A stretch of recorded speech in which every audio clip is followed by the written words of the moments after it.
Shiv Sena UBT प्रमुख उद्धव ठाकरे ने कारोबारी गौतम अडानी को लेकर बड़ा ऐलान कर दिया है। एक चुनावी कार्यक्रम के दौरान उन्होंने कहा कि राज्य सरकार की तरफ से अडानी के समर्थन में लिए गए सभी फैसलों को वापस लिया जाएगा। साथ ही उन्होंने भारतीय जनता पार्टी पर बाला साहब ठाकरे के नाम पर वोट मांगने के भी आरोप लगाए हैं। राज्य में 20 नवंबर को मतदान होना है, वहीं 23 नवंबर को मतगणना होगी। रविवार को उन्होंने आरोप लगाए हैं कि महायुति यानी कि भाजपा, शिवसेना और राष्ट्रवादी कांग्रेस पार्टी मिलकर अडानी की सुल्तानी लाना चाहती है। उन्होंने कहा कि मुंबई में अडानी समूह को जो भी दिया गया है वे पहली कैबिनेट मीटिंग में वापस ले लिए जाएंगे। ठाकरे ने कहा कि सत्ता में आने पर महाविकास आघाड़ी, विश्व आर्थिक मंच और MMRDA के बीच हस्ताक्षरित समझौता ज्ञापन को रद्द कर देगा, क्योंकि इसका उद्देश्य BMC के महत्व को कम करना है।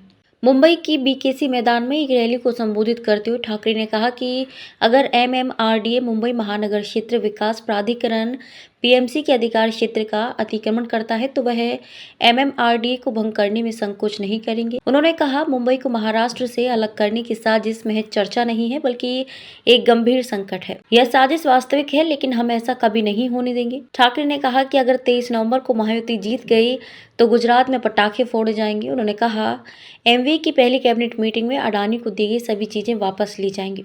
धाराविकरों को उनके घरों और उद्योगों के साथ दोबारा धारावी में बसाया जाएगा।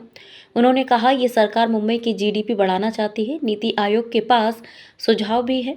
मुंबई को UT में नहीं बदलने दे सकते। BMC के चुनाव तक नहीं हुए हैं। इस सरकार के दोस्त मुंबई को लूट रहे हैं। ठाकरे ने कहा कि MMRDA और WEF ने MMR को वैश्विक आर्थिक केंद्र के रूप में विकसित करने के लिए सितंबर में एक समझौते पर हस्ताक्षर किए थे। उन्होंने कहा कि MMR विकास पर नीति आयोग की रिपोर्ट के बाद समझौते पर हस्ताक्षर किए गए थे। ठाकरे ने कहा कि MV नीति सरकार का पहला फैसला महायुति सरकार की नीतियों को खत्म करना होगा, जिसने मुंबई की जमीन अडानी समूह को सौंप दी।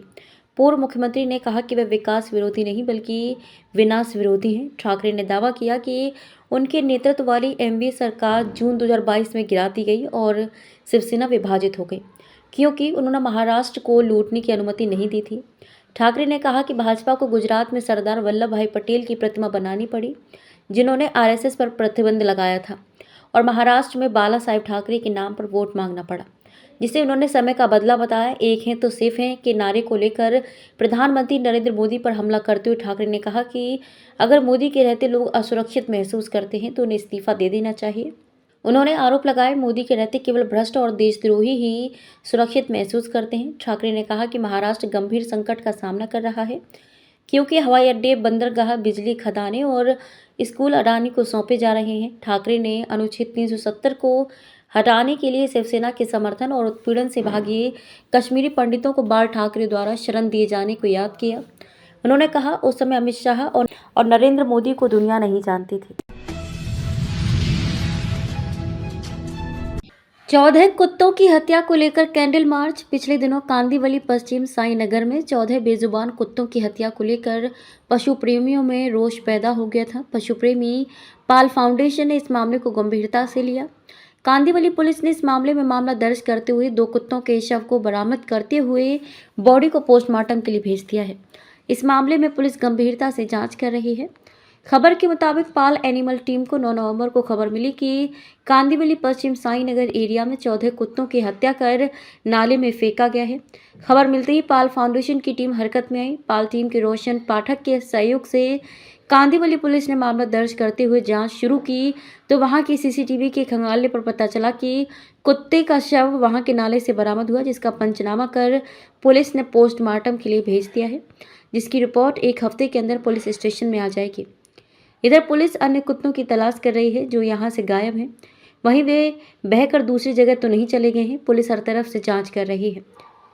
कांदीवली पुलिस ने इस मामले में मामला दर्ज कर जहां एक तरफ जांच शुरू कर दी है, वहीं एनिमल प्रेमियों ने जहां कुत्तों का शव मिला था वहां से धानुकर वाड़ी तक कैंडल मार्च निकाला और उन लोगों ने नारे लगाए। इस कैंडल मार्च में 500 से ज़्यादा महिला और पुरुष शामिल थे। मेरा नाम फिजा शाह है और मैं पिछले 30 साल से ये एनिमल का, ये स्ट्रे डॉग्स का काम कर रही हूँ। और यहाँ पर जो कांदीवली में अभी जो घटना हुई है वो बहुत ही क्रूर हुई है। बहुत ही गंदे तरीके से यहाँ पर 14 डॉग को मार दिया गया है और फिर उनकी लाश को गोनी में डालकर ये गटर वगैरह में फेंक दिया गया। और उसी के प्रोटेस्ट में वो जो बेचारे डॉग हैं उनको जस्टिस मिले, उनके लिए हम लोग यहाँ जमा हुए हैं और ये कैंडल मार्च कर रहे हैं। और हमें जी क्या रीजन क्रुअल्टी बढ़ती जा रही है, इसलिए कि जो हम जो इंसान है ना, प्रॉब्लम हमारे साथ है, हमारा जो इंटॉलरेंस है ना वो कम हो रहा है। अगर हम ये सोचे कि ये दुनिया सिर्फ हमारे लिए नहीं है, दूसरे जीवों के लिए भी है, तो ये नहीं होगा। वो तो बेचारे गूंगे जानवर है, ये तो हमको सोचना है ना, क्योंकि हमको ऐसा बनाया गया है कि हम कुछ भी कर सकते हैं, बोल सकते हैं, उनको मार सकते हैं, तो ये हमारे ऊपर है। और हमारे में जो इंटॉलरेंस कम हो गया है ना, उसकी वजह से ये सब होता है। कहीं ना कहीं से होने के कारण लोगों को डर नहीं है, इससे लेकर क्या कहना चाहोगे? देखिए, डर इसके लिए नहीं है कि हमारे जो एनिमल के जो लॉज है ना, कानून है ना, बहुत वीक है। हमारे कानून 1960 के बने हुए हैं, जिनमें अभी तक कोई अमेंडमेंट नहीं हुआ है, इसलिए लोगों को डर नहीं लगता है। तो मेरी तो ये रिक्वेस्ट है, मेरा ये सबसे बड़ा कंसर्न है कि हमारी जो गवर्नमेंट है, जो पार्लियामेंट है, ये बिल को पास करे और एनिमल लॉज को है ना थोड़ा स्ट्रिक्ट करे, ताकि ये जो मारने वाले हैं उनको कोई सजा मिल सके। कई सारे 1-1 साल 2-2 साल की सजा भी है, लेकिन 1-1 साल 2-2 साल की सजा नहीं है, उसमें काफी बेल हो जाता है, बेल हो जाता है। 50 आदमी के छोड़ के आ जाते हैं, फिर उन लोग को हिम्मत बढ़ जाती है, क्या 50 और क्या सबसे ज्यादा है ना लॉ स्ट्रिंजेंट करने की, मजबूत करने की जरूरत है, उसके सिवाय कोई चारा ही नहीं है। अगर ऐसा लगे कि इसको 10 साल की सजा हो जाएगी तो ये कोई नहीं करेगा। अवेयरनेस को लेकर क्या अवेयरनेस के लिए तो हम यही चाहते हैं, अपने आप को ह्यूमन समझो और ह्यूमन वैल्यूज है उनको अप्लाई करो। आप राक्षस क्यों बन जाते हो जानवरों के साथ? बेसिकली ये एनिमल क्रुएल्टी का आता है, जहाँ पे जिस तरह से बेजुबान जानवर को तकलीफ दी जा रही है और उनको जिस तरह से हत्या की जा रही है, ये बेसिकली ये वो केस है जहाँ पे एक साथ 14 डॉग को मार दिया गया है, जिसमें से रात के 2 बजे तक हम लोग संडे नाइट तक एफआईआर में थे। रात के 2 बजे मेरी टीम ने एफआईआर कराई। उसके बाद नेक्स्ट डे हम लोगों को बॉडी मिलना बहुत मुश्किल हो गया था, क्योंकि वो बॉडी मिल नहीं रही थी। तो लास्ट में हम लोगों ने जो 2 बॉडी रिकवर की, क्योंकि वो इम्पोर्टेंट थी पोस्टमार्टम के लिए। तो यहाँ से थोड़ी दूर एक नाला है, जो बहुत बड़ा नाला है, वहां पे 2 बॉडी को फेंका गया था। तो वहां पे जाकर मैंने और मेरी टीम ने बॉडी को निकाला नाले में जाके। तो जब वो बॉडी निकली है तो उसमें से 2 डॉग है थे, एक डॉग का पूरा गला कटा हुआ था जो खोला गया था, और दूसरी बॉडी का जो पैर था वो काट के उसमें डोरी बांधी हुई थी। मतलब ये जो क्रुएल्टी बड़ी है, ये नॉर्मली एनिमल क्रुएल्टी नहीं है, वो इंसान की जो मेंटेलिटी है, जिस तरह से उसने इस जानवर बेजुबान जानवर को मारा है। तो हम ये कैंडल मार्च से चाहते हैं कि ये एनिमल क्रुएल्टी स्टॉप हो जाए, ये एनिमल क्रुएल्टी आगे और बढ़े नहीं। और यहाँ पे जो फाइन दिया गया है 50 रुपया, हम रिक्वेस्ट करते हैं कि इस 50 रुपए के फाइन को बढ़ा के 50,000 करे। जब तक ये लॉ आगे बढ़ेगा, स्ट्रॉन्ग होगा और फाइन आगे बढ़ेगा, तब जाके ये एनिमल क्रुएल्टी स्टॉप होगी। तो ये कैंडल मार्च का एक मोटिवेशन है कि भाई जो भी एनिमल क्रुएल्टी हो रही है, जितनी भी हो रही है, उसको कम किया जाए, क्योंकि उन लोग को भी तकलीफ होती है, उन लोगों में भी जान है, उन लोगों को भी पेन होता है। जैसे इंसान को पेन हो रहा है, वैसे उन लोग को पेन हो रहा है। तो मैं आपके जरिए से जितने भी लोग हैं, मैं उनसे निवेदन करूंगा कि आपके आसपास जितने भी जानवर हैं उनको प्यार करिए। कोई भी जानवर आपको डायरेक्ट अटैक नहीं करेगा जब तक आप उनको तकलीफ नहीं पहुंचाओगे। तो आप तकलीफ उनको मत दीजिए, जानवर हमेशा आपके साथ है।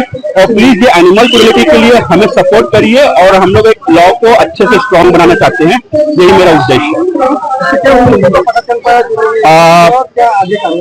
पुलिस अपनी तरफ से पूरी कार्रवाई कर रही है, यहाँ तक कि पूरा सीसीटीवी भी सब देख रही है। यहाँ पे पुलिस ने 4 लोगों को सस्पेक्ट पे रखा हुआ है। अभी वो कंफर्म होगा थोड़ी दिन के बाद। पोस्टमार्टम रिपोर्ट कल या परसों तक पोस्टमार्टम रिपोर्ट आ जाएगी, और प्रॉपर वैसे सीसीटीवी जो है यहाँ पे जितने भी सीसीटीवी है, वो हर एक सीसीटीवी को पुलिस प्रॉपर वैसे चेक करके अपनी तरफ से पूरी कोशिश कर रही है कि जिन्होंने भी ये काम किया है उनको प्रॉपर वैसे अरेस्ट किया जाए और उनको सजा दी जाए। अपना नाम बता दीजिए। मेरा नाम रोशन पाठक है, मैं पल फाउंडेशन में लीगल एडवाइजर की पोस्ट पे हूँ और ह्यूमन राइट्स का महाराष्ट्र का वाइस प्रेसिडेंट हूँ। विपक्ष के नेता अंबादास दानवे ने दोपहिया वाहन पर चुनाव प्रचार किया शुरू। एएनसी विपक्ष नेता अंबादास दानवे ने आज शहर के मुख्य क्रांति चौक से संभाजी नगर केंद्रीय निर्वाचन क्षेत्र के महाविकास अघाड़ी उम्मीदवार बाला साहेब थोराट के लिए प्रचार किया। अंबादास दानवे अपनी पार्टी के उम्मीदवारों के लिए सड़कों पर प्रचार कर रहे हैं। ये प्रचार करते समय मुझे पुराने दिन याद आ गए। जवानी में इस गाड़ी पर प्रचार किया था और आज फिर उसी गाड़ी में प्रचार कर रहा हूँ। अंबादास दानवे ने यह भी कहा है कि वे आज और कल पूरे दिन दोपहिया वाहन पर उम्मीदवारों के लिए प्रचार करेंगे। पाहायला मिळालेत। बिलकुल एक जुना असा प्रचार केलेला आहे आम्ही रिक्षात अनाउन्सिंग केलेली आहे मी स्वतः आणि आता या दुचाकीवर ही प्रचार आम्ही सगळ्यात आधी कॉलेजला असताना केलेला आहे। आज त्याची आठवण झाली। आमचा शिवसैनिक माजी शाखाभाऊ किरण गलोरे यांनी हा प्रचार करतो। मलाही वाटलं मी आज याच्यावर दुचाकीवर प्रचार करू नये। पक्षाचा प्रचार करायला मला असं वाटत नाही काही कमीपणा आहे। दुचाकीवर करायचा का चारचाकीवर करायचा, मशाल महत्वाची, बाळासाहेबांचे विचार महत्वाचे। आता प्रभावी कोणतं पडतंय? प्रभावी तर हे सगळ्यात प्रभावी आहे, सगळ्यापेक्षा हे प्रभावी आहे। कारण किती लोक भेटले मला, किती लोकांनी मला जय महाराष्ट्र केला याच्यामुळे।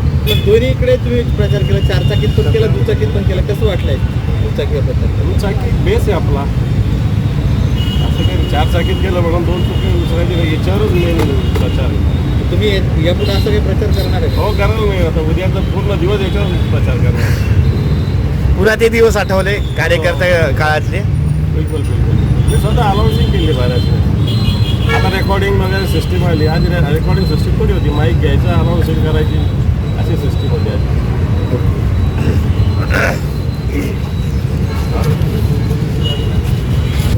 अनाउन्सिंग केलेली मी स्वतः आणि आता या दुचाकीवर ही प्रचार आम्ही सगळ्यात आधी कॉलेजला असताना केलेला आहे।